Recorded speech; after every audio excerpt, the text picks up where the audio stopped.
오늘도 하나님의 은혜가 넘치기를 주님의 이름으로 축원합니다. 오늘 말씀은 예수님의 공생애를 알리는 초림 때의 말씀입니다. 그런데 이 말씀이 지금 이 시대에 살고 있는 우리가 꼭 들어야 하는 말씀입니다.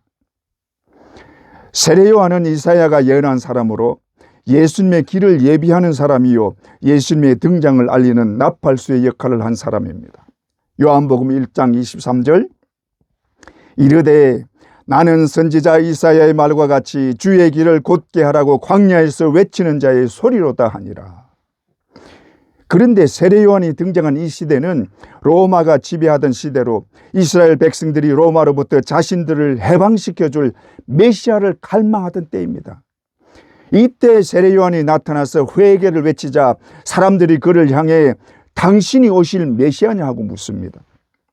그때 세례 요한이 말하기를, 요한복음 1장 20절, 요한이 드러내어 말하고 숨기지 아니하니 드러내어 하는 말이 나는 그리스도가 아니라 한데.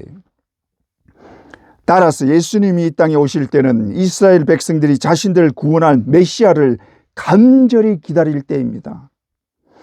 그러나 메시아를 기다리기는 하나 자신들의 죄에 대해서는 회개하지 않는 자들이었습니다. 그래서 이들을 향해 세례 요한이 회개하라고 외친 것입니다. 그런데 세례 요한의 한 말 중에 중요한 말이 임박한 진노입니다.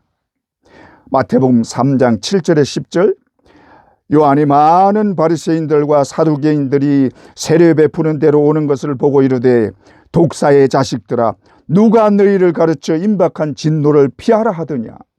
그러므로 회개에 합당한 열매를 맺고 속으로 아브라함이 우리 조상이라고 생각하지 말라. 내가 너희에게 이르노니 하나님이 능히 이 돌들로도 아브라함의 자손이 되게 하시리라. 이미 도끼가 나무 뿌리에 놓였으니 좋은 열매 맺지 아니하는 나무마다 찍혀 불에 던져지리라. 한마디로 하나님의 진노가 이미 임하였으니 진노의 불구덩이에 던져지지 않으려면 회개하라는 것입니다. 그런데 임박한 진노는 마지막 재앙을 말하는 것입니다. 그런데도 예수님이 오신 때에 왜 임박한 진노를 말하느냐? 예수님이 이 땅에 오셔서 구원의 역사가 이루어질 때부터 마지막 심판도 시작되었다는 것입니다. 그러므로 회개하라는 것입니다. 그러나 그들은 세례 요한의 말을 듣고도 회개하지 않았고 오히려 자신들을 살리기 위해 이 땅에 오신 메시아를 배척하고 대적하여 침을 뱉고 주먹으로 치고 채찍으로 때리고 십자가에 달아 죽이고 말았습니다. 자신들에게 살 길을 주시기 위해 회개하라고 외쳤고 자신들을 살리려고 이 땅에 오신 자신들의 메시아 예수 그리스도를 가장 저주의 죽음으로 죽인 것입니다. 이들이 하나님을 모르는 이방 백성들이 아니라 하나님의 택함받은 이스라엘이요 누구보다 하나님을 잘 섬긴다는 바리새인들과 제사장들입니다. 그런데 이것이 그때만 그런가요? 지금도 똑같습니다. 하나님의 심판이 곧 임한다고 아무리 외쳐도 듣지 않습니다. 지금 이 시대를 보면 틀림없이 마지막 징조가 곳곳에 나타나고 있습니다. 그래서 주의 종들이 회개하고 하나님께 돌아오라고 그렇게 외쳐도 듣지 않고 무시합니다. 오히려 믿는 자들이 세상 사람들과 똑같이 죄를 범하고 술에 취해 비틀거리고 있습니다. 요즘은 오히려 술 마시는 것이 무슨 죄냐 하고 있습니다. 그러나 성경은 분명히 말하기를 술 취하는 자는 천국에 들어가지 못한다고 말합니다. 고린도전서 6장 9절에 10절, 불의한 자가 하나님 나라를 유업으로 받지 못할 줄을 알지 못하느냐? 미혹을 받지 말라. 음행하는 자나 우상 숭배하는 자나 간음하는 자나 탐색하는 자나 남색하는 자나 도적이나 탐욕을 부리는 자나 술 취하는 자나 모욕하는 자나 속여 빼앗는 자는 하나님의 나라를 유업으로 받지 못하리라. 이렇게 분명한 말씀이 있는데도 아랑곳하지 않습니다. 여러분, 아무리 회개하라고 외쳐도 회개하지 않는 자들에게 대해서 주님이 하신 말씀이 이 독사의 자식들하고 저주를 한 것입니다. 세례 요한도 이들에게 똑같이 저주했습니다. 마태복음 3장 7절, 요한이 많은 바리새인들과 사두개인들이 세례 베푸는 대로 오는 것을 보고 이르되 독사의 자식들아, 누가 너희를 가르쳐 임박한 진노를 피하라 하더냐. 우리는 예수님의 말씀 때문에 바리새인과 사두개인을 윗선자나 교만한 자로 취급하지만 유대인들이 볼 때는 이들은 누구보다 하나님의 말씀을 잘 알고 잘 섬기는 자들이었습니다. 특히 바리새인들은 성경에 대해서 깊이 아는 자들이었습니다. 바울이 성경을 누구보다 해박하고 깊이 있게 아는 이유가 성령의 은혜 때문이기도 하지만 바리새인으로 성경을 깊이 공부했기 때문입니다. 이 당시에 유대인은 4개의 분파가 있었는데 바리새파, 사두개파, 또 열심당과 에센파가 있었습니다. 그 중에 가장 큰 분파가 바리새파로 모세의 율법과 무엇보다 장로의 유전을 중시했으며 부활이 있다고 믿었습니다. 그런데 이들의 특징은 엄격한 율법주의로 자기들의 기준에 맞지 않으면 죄인 취급하는데 율법보다는 장로의 유전을 더 중시했습니다. 그러나 이들의 문제점은 다른 사람들의 잘못에 대해서는 전혀 동정심을 나타내지 않으면서 자신들의 잘못에 대해서는 장로의 유전이라는 명목으로 덮어버리고 관대했습니다. 이것을 예수님은 위선이라고 신랄하게 비판한 것입니다. 마가복음 7장 9절, 또 이르시되 너희가 너희 전통을 지키려고 하나님의 계명을 잘 저버리는도다. 11절, 너희는 이르되 사람이 아버지에게나 어머니에게 말하기를 내가 드려 유익하게 할 것이 고르반 곧 하나님께 드림이 되었다고 하기만 하면 그만이라 하고, 고르반은 하나님께 바쳐진 예물을 말하는데 이것은 내 부모를 공경하라는 십계명을 어기는 것입니다. 자식이 부모님을 공경하기 위해 드릴 물건이나 식량이 있을 때 고르반이라고 말만 하면 부모님께 드리지 않아도 된다는 것입니다. 그렇다고 그것을 하나님께 바치느냐 하면 고르반이라고 말만 하고 부모님께 드리지도 않고 하나님께 바치지도 않는 것입니다. 그래서 예수님이 이것을 신랄하게 비판하면서 위선자라고 한 것입니다. 그러므로 바리새인들은 하나님의 말씀을 알았지만 그 말씀대로 살지 않았고 하나님도 믿지 않았던 것입니다. 또 사두개파는 대제사장 사독의 이름에서 유래된 분파로 이들은 모세의 오경만 믿었고 천사나 사탄, 영생 같은 것은 부인하고 부활도 믿지 않는 자들이었습니다. 이들은 제사장 그룹으로 기득권층을 형성하고 바리새파와 서로 기득권을 차지하려고 다투었습니다. 또 열심당이 있었는데 이들은 로마의 호적 명령에 반발하여 세운 무장단체로 독립단체였습니다. 예수님의 제자 중에 가나안인 시몬이 이 열심당원이었습니다. 또 에센파는 엄격한 규율을 따르는 파로 바리새파와 비슷한 성향을 가졌는데 금욕 생활과 은둔 생활을 하면서 성경 연구에만 몰두하는 자들이었습니다. 그러나 이 모든 분파들은 다 종교적인 자들이요, 성경을 알지만 하나님을 자기들의 종교적 틀 안에 가두고 자기들 방식대로만 믿었으며 성경을 성경대로 믿지 않고 자기들의 유전대로만 믿었습니다. 그러다 보니 하나님의 아들 예수 그리스도가 이 땅에 왔지만 그를 알아보지도 못했고 오히려 그를 배척하고 자신을 하나님의 아들이라고 한다는 이유로 진짜 하나님의 아들을 십자가에 못 박아 죽이는 어처구니 없는 죄를 저지르고 만 것입니다. 그러므로 우리는 성경 말씀을 말씀 그대로 믿어야 합니다. 그 성경 말씀이 우리에게 주는 경고의 말씀이 마지막 징조를 알고 임박한 진노를 피하라고 하십니다. 그러나 그 말씀을 제대로 듣지 않습니다. 이것이 예수님이 이 땅에 오셨을 때 믿지 않았던 유대인과 바리새인들과 똑같은 것입니다. 그러므로 우리는 이 말씀대로 깨어 기도해야 하는 것입니다. 이 지구상에 예수님이 말씀하신 마지막 때의 징조가 벌써 나타나고 그 징조로 이 땅에 임할 하나님의 진노가 곧 임하는 것을 알려주고 있습니다. 그러나 이것을 깨닫지 못하는 자는 세상과 함께 멸망받을 수밖에 없는 것입니다. 여러분, 지금이 마지막 때입니다. 우리 모두 이것을 깨닫고 절대로 멸망받는 자리에 있지 않기를 진심으로 원합니다. 그런데 우리는 종말에 대해서 너무나 많은 거짓 계시를 들었습니다. 우리나라에 있었던 종말론들이 얼마나 굉장했습니까? 이런 종말론들 때문에 오히려 마지막 때에 대해서 무뎌지고 있는 것으로 보여집니다. 그래서 아무리 마지막 때라고 해도 귀를 닫고 듣지 않습니다. 그러나 우리가 한 가지 간과하는 것이 있는데, 세상의 종말도 종말이지만 우리 자신의 종말이 있다는 것을 분명히 기억해야 합니다. 사람들은 평상시에 자신의 종말을 생각하고 사는 사람은 거의 없습니다. 그러나 우리가 꼭 기억해야 하는 것은 내일이라도 우리는 갈 수 있다는 것입니다. 우리는 우리의 생명의 끝이 언제인지 아무도 모릅니다. 그러므로 항상 대비해야 하고 깨어 있어야 하는 것입니다.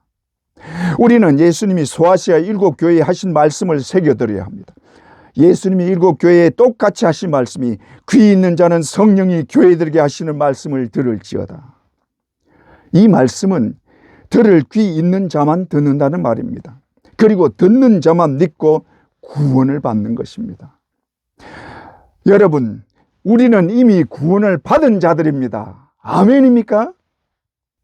그러므로 우리의 귀를 활짝 열어놓고 세상 소리 듣지 말고 하나님의 음성을 들음으로 임박한 진노를 대비하는 모두가 되시기를 주님의 이름으로 축원합니다.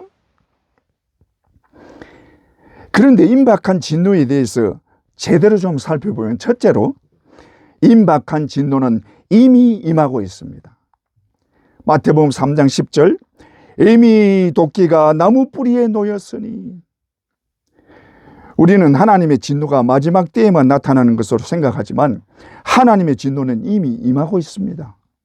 로마서 1장 18절, 하나님의 진노가 불의로 진리를 막는 사람들의 모든 경건하지 않음과 불의에 대하여 하늘로부터 나타나나니.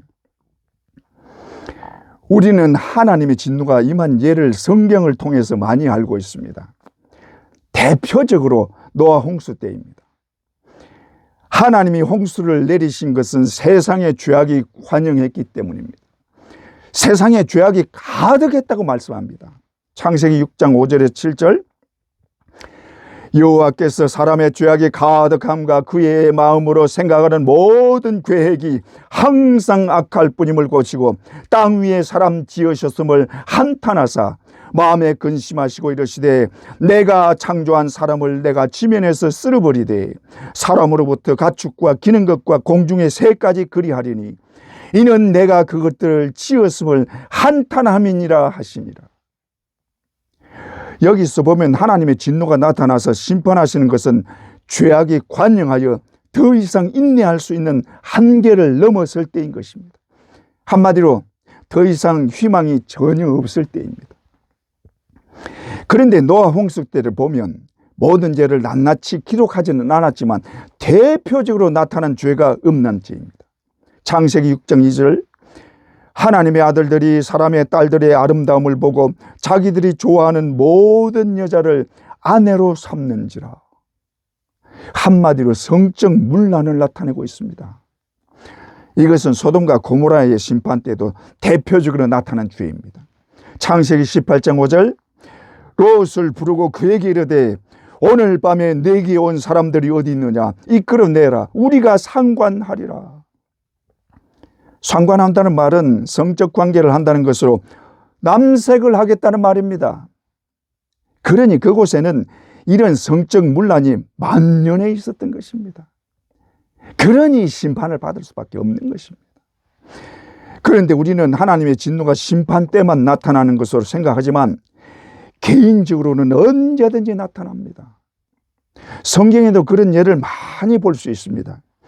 우시야 왕을 보면, 우시야 왕은 처음에는 하나님을 찾고 섬겼지만 말년에 교만해져서 제사장이 행하는 분향을 스스로 하는 바람에 하나님의 진노를 받아 나병이 들고 말았습니다.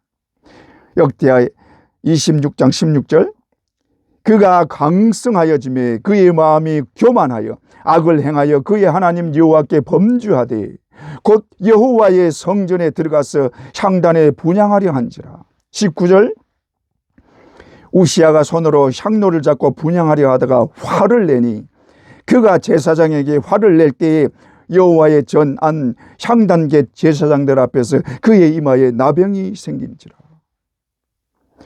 우시아가 제사장들만 하는 분향을 하려 하자 제사장이 그것을 못하게 막았습니다. 그러자 화를 내었습니다. 그때 하나님이 우시아에게 진노하여 나병이 들게 했던 것입니다. 우시아는 이 일로 인해서 죽을 때까지 나병 환자로 살다가 죽었습니다. 또 유대 나라가 바벨론에 멸망할 때 예레미야를 통해 바벨론에 항복하라고 했지만 당시 왕이었던 시드기야는 하나님의 말씀을 듣지 않고 바벨론에 항복하는 것을 반대하고 도망하다가 바벨론 군대에게 붙들려 그 자리에서 시드기야의 아들들이 죽고 시드기야 자신은 두 눈이 뽑힌 채로 바벨론으로 끌려가고 말았습니다. 열왕기하 25장 7절, 그들이 시드기야의 아들들을 그의 눈앞에서 죽이고 시드기야의 두 눈을 빼고 또 사슬로 그를 결박하여 바벨론으로 끌고 갔더라. 또 벨사살 왕도 예루살렘 성전에서 가져온 하나님의 성전 기명을 술잔으로 사용하다가 벽에 손이 나타나 글을 쓰는 것을 보고 온몸이 사시나무 뜨는 것처럼 하다가 그날 밤에 죽고 말았습니다. 다니엘서 5장 5절에서 6절, 그때에 사람의 손가락이 나타나서 왕궁 촛대 맞은편 석회 벽에 글자를 쓰는데 그 글자 쓰는 손가락을 본지라. 이에 왕의 절기던 얼굴빛이 변하고 그 생각이 번민하여 넓적다리 마디가 녹는 듯하고 그의 무릎이 부딪힌지라.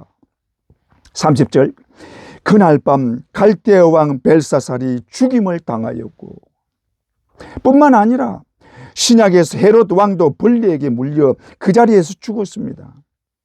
사도행전 12장 21절에서 23절, 헤롯이 나를 택하여 왕복을 입고 단상에 앉아 백성에게 연설하니 백성들이 크게 부르되 이것은 신의 소리요 사람의 소리가 아니라 하거늘 헤롯이 영광을 하나님께로 돌리지 아니하므로 주의 사자가 곧 친히 벌레에게 먹혀 죽으니라.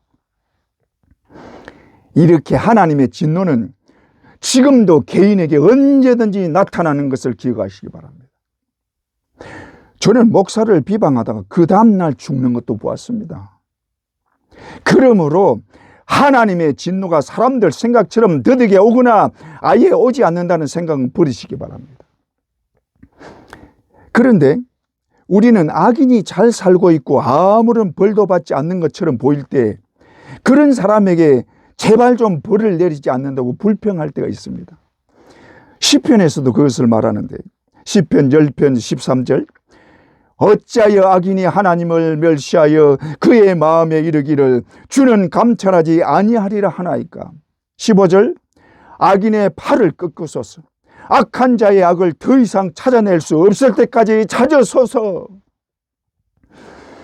이 시편 저자는 악인에게 제발 벌을 내려달라고 호소하는 것입니다. 그런데 여기에 대한 답을 34편에서 찾을 수 있습니다. 34편 15절에 16절, 여호와의 눈은 의인을 향하시고 그의 귀는 그들의 부르짖음에 기울이시는도다. 여호와의 얼굴은 악을 행하는 자를 향하사 그들의 자취를 끊으려 하시는도다. 여기서 보면 하나님의 관심사는 온통 그를 믿는 그의 백성들에게 향해 있다는 말입니다. 여호와의 눈은 의인을 향하시고 그의 귀는 그들의 부르짖음에 기울이시는도다. 하나님은 그의 백성들, 그의 자녀들에게 모든 관심을 가지시고 그들을 철저하게 돌보십니다. 그러나 악을 행하는 자들, 특히 그의 자녀를 괴롭히거나 해를 끼치는 자들은 절대로 그냥 내버려 두지 않고 반드시 벌을 내리시고 아예 끊어버리신다고 하십니다. 여호와의 얼굴은 악을 행하는 자를 향하사 그들의 발자취를 끊으려 하시는도다. 여기서 알 수 있는 것은 하나님의 모든 관심은 그의 자녀들에게 있다는 것입니다. 그러므로 악인을 벌하는 것은 그의 자녀들을 보호한 후에 이루어지게 되는데, 그렇다고 그것이 결코 약하지 않습니다. 그러므로 하나님의 진노는 지금도 임하고 있는 것입니다. 이미 도끼가 나무 뿌리에 놓였으니 좋은 열매를 맺지 아니하는 나무마다 찔켜 불에 던져지느니라.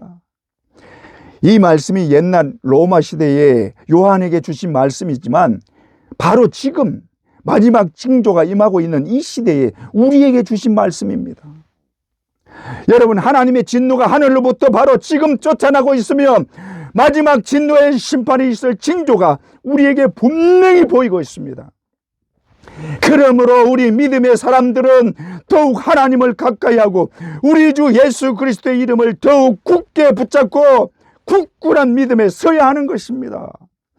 우리 모두 하나님의 진노 아래에서 진노를 받는 어리석은 자들이 아니라 언제나 하나님의 돌보시는 은혜 안에 있기를 주님의 이름으로 축원합니다. 둘째로, 예수 그리스도의 재림은 추수를 위한 것입니다. 추수라고 하면 곡식을 거두어 드리는 것인데, 이 신천지에서는 추수꾼이라고 해서 특별히 훈련을 해서 내보내고 있습니다. 이것은 성경을 제대로 알지 못하고 하는 일입니다. 추수는 우리가 하는 게 아니라 주님이 재림하셔서 알곡과 가라지를 구분하시는 것입니다. 누가복음 3장 17절, 손에 키를 들고 자기의 타작마당을 정하게 하사 알곡은 모아 곡간에 들이고 쭉정이는 끄지지 않는 불에 태우시리라. 옛날에는 농사를 지을 때 탈곡기를 돌리고 나면 알곡과 쭉정이가 함께 나오는데 이것을 가려내야 합니다. 요즘은 기계로 다 처리하지만 옛날에는 사람들이 키를 손에 들고 바람을 통해서 쭉정이는 날려보내고 알곡만 남게 합니다. 또 키를 들고 흔들어서 쭉정이를 날리기도 하는데, 키는 대나무를 엮어서 만든 것인데 이것을 손에 들고 그 위에 곡식을 담아 세게 흔들면 쭉정이는 가벼워서 멀리 날아가고 알곡은 무겁기 때문에 남게 되는 것입니다. 그런데 우리나라와 이스라엘의 농사 방식이 좀 비슷한가 봅니다. 그러니 알곡과 가라지를 가려내기 위해서 키를 잡았다고 하는 것입니다. 그런데 이 키를 손에 잡은 분이 예수님이십니다. 마태복음 3장 12절, 손에 키를 들고 자기의 타작마당을 정하게 하사 알곡은 모아 곡간에 들이고 쭉정이는 꺼지지 않는 불에 태우시리라. 그런데 계시록에는 이 알곡과 쭉정이를 실제로 거두는 작업이 나옵니다. 계시록 14장 15절 16절, 또 다른 천사가 성전으로부터 나와 구름 위에 앉은 이를 향하여 큰 음성으로 외치려되 당신의 낫을 휘둘러 거두소서. 땅의 곡식이 다 익어 거둘 때가 이르렀음이니이다 하니. 여기 구름 위에 앉은 이는 우리에게 영생을 주시려고 이 땅에 오셔서 우리 대신 십자가에 달려 죽으시고 부활하여 하늘로 올라가신 예수 그리스도이십니다. 예수 그리스도는 이 땅에 죽기 위해 오셨고 그 죽음으로 인해 수많은 열매를 맺고 수많은 생명들이 구원을 받고 살아났습니다.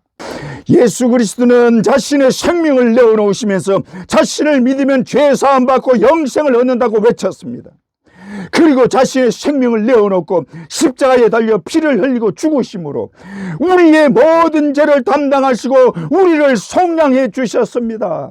그리고 그 은혜를 진실로 깨닫고 믿는 자들이 셀 수도 없이 많게 되었고 전 세계의 복음이 들어가지 않은 곳이 없게 되었습니다. 그러므로 예수 그리스도 인해 생명을 살리는 복음의 역사가 완성되었고 이제는 끝날 때가 된 것입니다. 마태복음 24장 14절, 이 천국 복음이 모든 민족에게 증언되기 위하여 온 세상에 전파되리니 그제야 끝이 오리라. 따라서 지금 온 세계에 복음이 다 전해졌기 때문에 이제는 주님이 오실 때가 된 것입니다. 그래서 주님이 알곡을 거두기 위해 낫을 휘두르는 것입니다. 그런데 알곡을 거두고 나면 곧이어서 지옥에 들어갈 자들도 거두어 포도즙 틀에 넣고 밟는 것입니다. 계시록 14장 18절에서 20절, 예리한 낫을 가진 자를 향하여 큰 음성으로 불러 이르되 내 예리한 낫을 휘둘러 땅에 포도송이를 거두라. 그 포도가 익었느니라.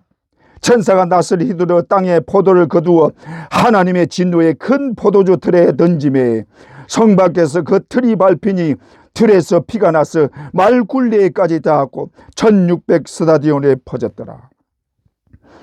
여기 1600 스타디온은 온 세계 전체를 말합니다. 그런데 이 말씀이 구약에 이미 예언된 말씀입니다.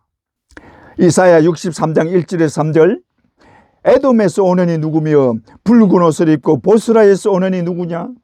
그는 나이니 공의를 말하는 이요 구원하는 능력을 가진 이니라. 어찌하여 내 의복이 붉으며 내 옷이 포도즙 틀을 밟는 자 같으냐?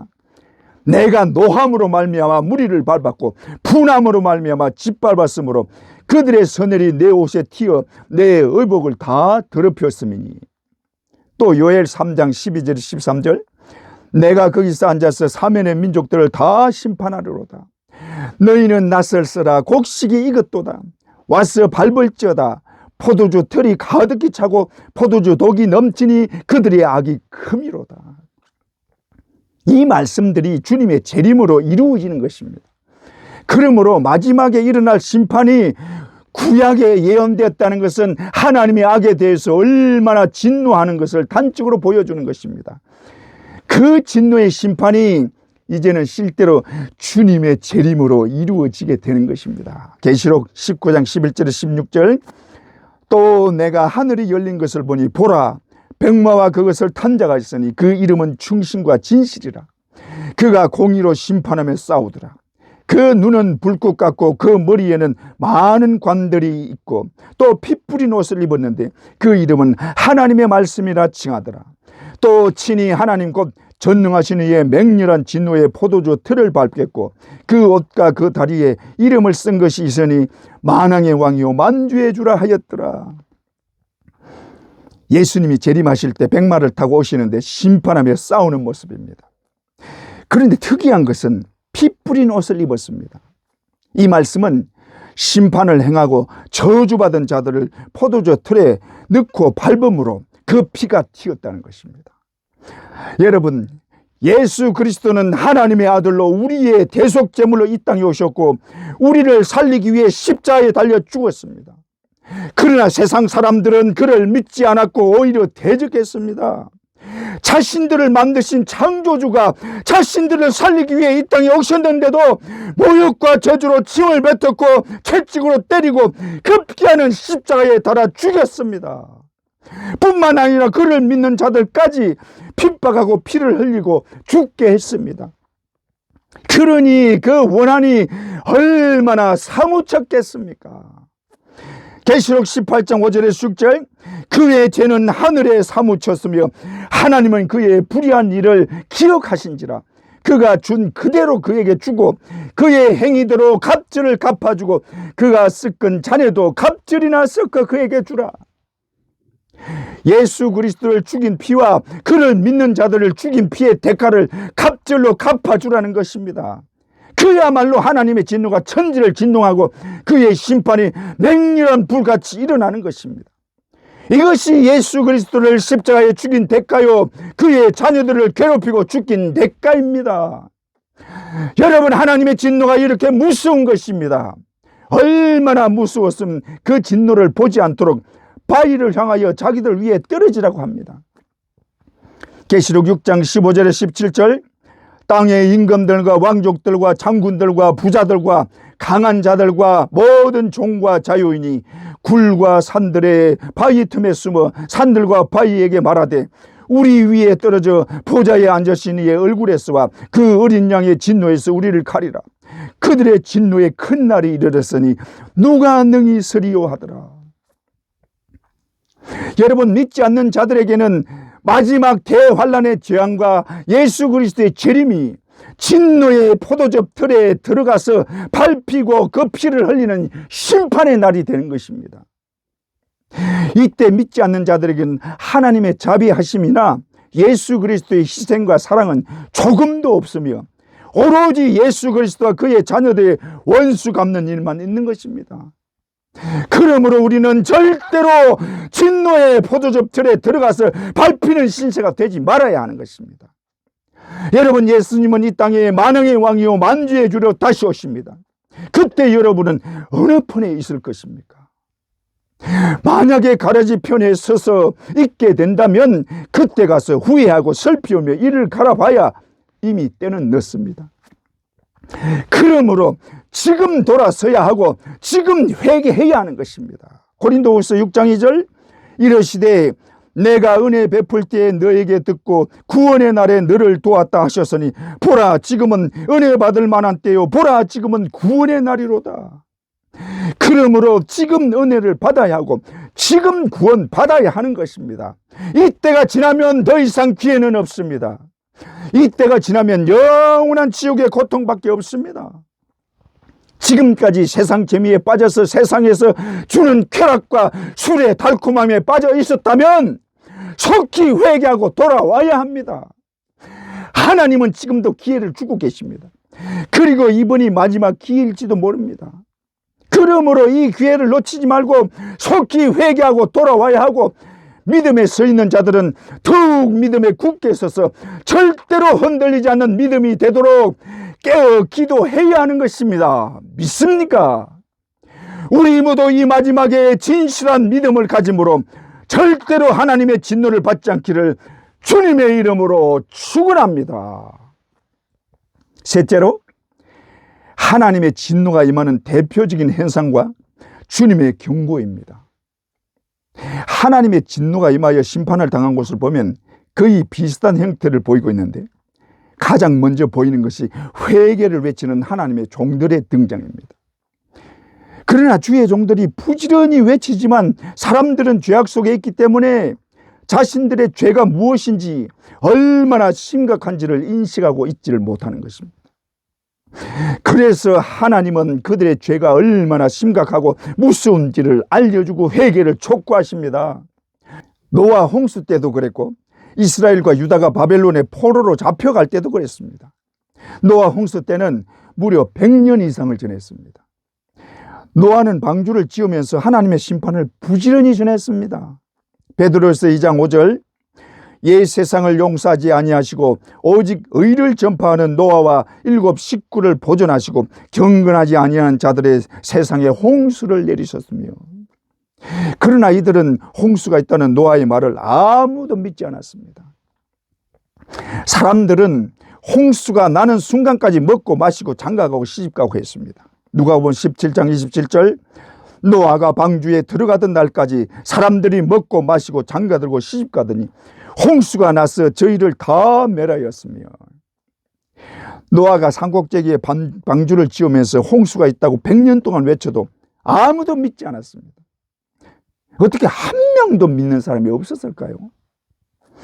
이보다 더한 경우가 이스라엘 백성들인데, 이스라엘 백성들은 회개를 촉구하고 하나님의 말씀을 전하는 선지자들을 때리고 감옥에 가두고 심지어 죽이기까지 했습니다. 많은 선지자들이 이스라엘과 유다에 경고하면서 회개하고 하나님께 돌아오라, 그렇지 않으면 망하게 된다고 외쳤습니다. 그러나 망한다고 외친 종들의 말은 듣지 않고 하나님이 우리를 망하게 하지 않을 것이라고 긍정적인 예언만 하는 거짓 선지자들의 말만 듣고 오히려 하나님이 보내신 선지자들을 때리고 감옥에 가두었던 것입니다.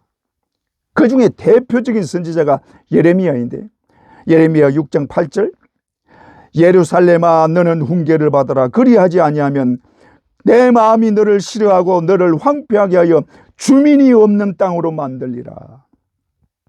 그런데 이 말씀이 영어 NIV 성경에는 이렇게 되어 있습니다. 예루살렘아, 이것은 마지막 경고이다. 내가 만일 듣지 않으면 내가 너를 황폐하게 하여 사람이 살지 않는 땅으로 만들어 버릴 것이다. 그리고 계속해서 하시는 말씀이 10절에 12절, 내가 누구에게 말하며 누구에게 경책하여 듣게 할꼬. 보라, 그 귀가 환례를 받지 못하였으므로 듣지 못하는도다. 보라, 여호와의 말씀을 그들이 자신들에게 욕으로 여기고 이를 즐기 아니하니 그러므로 여호와의 분노가 내게 가득하여 참기 어렵도다. 그것을 거리에 있는 아이들과 모인 청년들에게 부으리니 남편과 아내와 나이 든 사람과 늙은이가 다 잡히리로다. 내가 그 땅 주민에게 내 손을 펼 것인즉 그들의 집과 밭과 아내가 타인의 소유로 이전되리라. 여호와의 말씀이니라. 하나님이 유다의 마지막 경고를 하는데도 듣는 사람이 없었다는 것입니다. 듣지 않을 뿐더러 이 말씀을 전하는 예레미야를 오히려 죽이려고 합니다. 예레미야 11장 19절, 나는 끌려서 도살당하러 가는 순한 어린 양 같으므로 나를 해하려고 꾀하기를. 또 제사장 바수울은 예레미야를 때리고 착고에 채우기까지 합니다. 예레미야 20장 1절에서 2절, 제사장 바수울은 여호와의 성전의 총감독이라. 그가 예레미야의 이 예언함을 들은지라. 이에 바수울이 예레미야를 때리고 여호와의 성전에 있는 베냐민 문 위층에 목에 씌우는 나무고랑을 채워 두었더니, 하나님은 죄인들을 향해 부지런히 전하여 회개를 촉구하고 주의 종들과 선지자들을 보냈으나 듣지 않을 뿐더러 오히려 주의 종들과 선지자들을 때리고 죽입니다.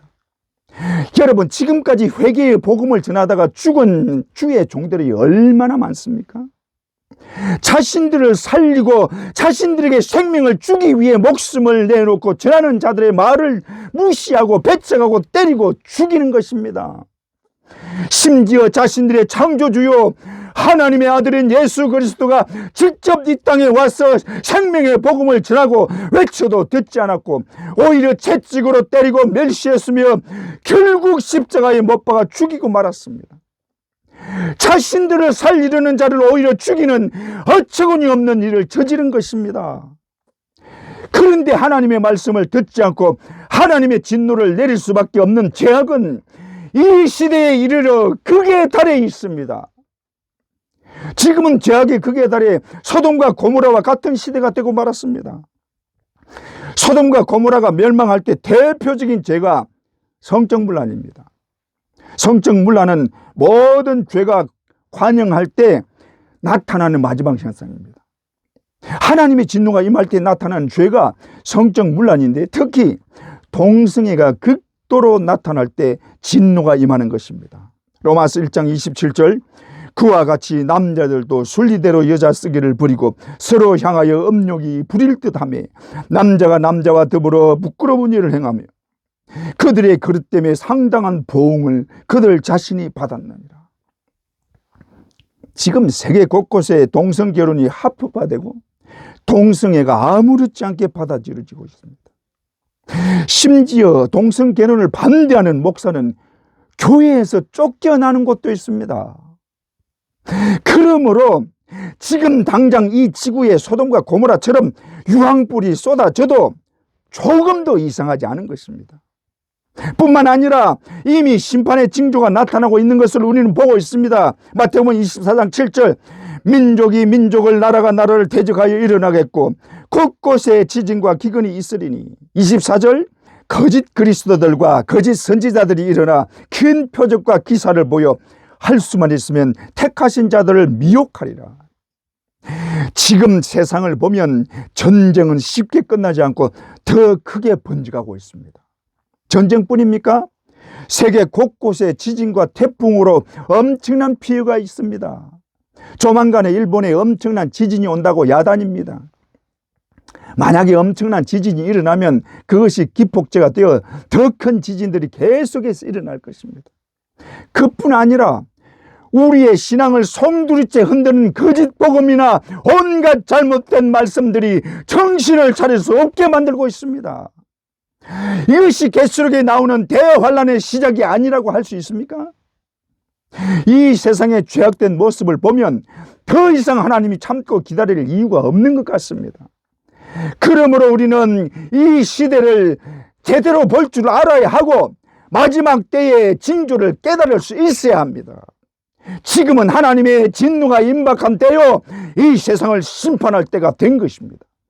따라서 우리 믿음의 사람들은 임박한 진노를 느껴야 하고 이 무서운 심판을 피해야 하는 것입니다. 이 임박한 진노의 심판을 피하기 위해서는 주님의 말씀대로 해야 합니다. 예수님은 마지막 때가 와도 세상은 여전히 죄악 속에서 끝까지 멸망받는 자리에 있다고 말씀하십니다. 마태복음 24장 38절에서 39절, 홍수 전에 노아가 방주에 들어가던 날까지 사람들이 먹고 마시고 장가들고 시집가고 있으면서 홍수가 나서 그들을 다 멸하기까지 깨닫지 못하였으니 세상 사람들은 하나님의 일에 아무 관심이 없습니다. 그러므로 하나님의 섭리도 하나님의 심판도 알지 못하고 마지막 순간까지 먹고 마시고 세상 쾌락과 죄악 속에 여전히 지내다가 그대로 멸망받는 것입니다. 그러나 주님은 우리에게 말씀하십니다. 너희는 그들과 같이 멸망받을 자들이 아니다. 그러므로 깨어있으라. 마태복음 24장 42절. 그러므로 깨어있으라. 어느 날에 너희 주가 임할는지 너희가 알지 못함이니라. 따라서 마지막 때에 임하는 진노를 피하는 길은 세상 죄악에서 떠나는 것이요 깨어 기도하는 것입니다. 하나님은 그의 백성들에게 이 마지막 때에 세상에 빠져있지 말고 거기서 나오라고 외치고 계십니다. 계시록 18장 4절. 또 내가 들으니 하늘로부터 다른 음성이 나서 이르되 내 백성아 거기서 나와 그의 죄에 참여하지 말고 그가 받을 재앙들을 받지 말라. 이 말씀은 하나님의 경고요 강력한 부탁의 말씀입니다. 그래서 지금 이 시대에 우리에게 간절히 외치고 계십니다. 내 백성아 거기서 나와 그가 받을 재앙들을 받지 말고 임박한 진노를 피하라. 이 음성 듣고 이 시대에 깨어있는 자는 절대로 망하지 않습니다. 여러분 믿습니까? 우리 모두 하나님의 간절한 외침을 들으므로 임박한 진노를 피하고 하나님의 영광 가운데 거하시기를 주님의 이름으로 축원합니다.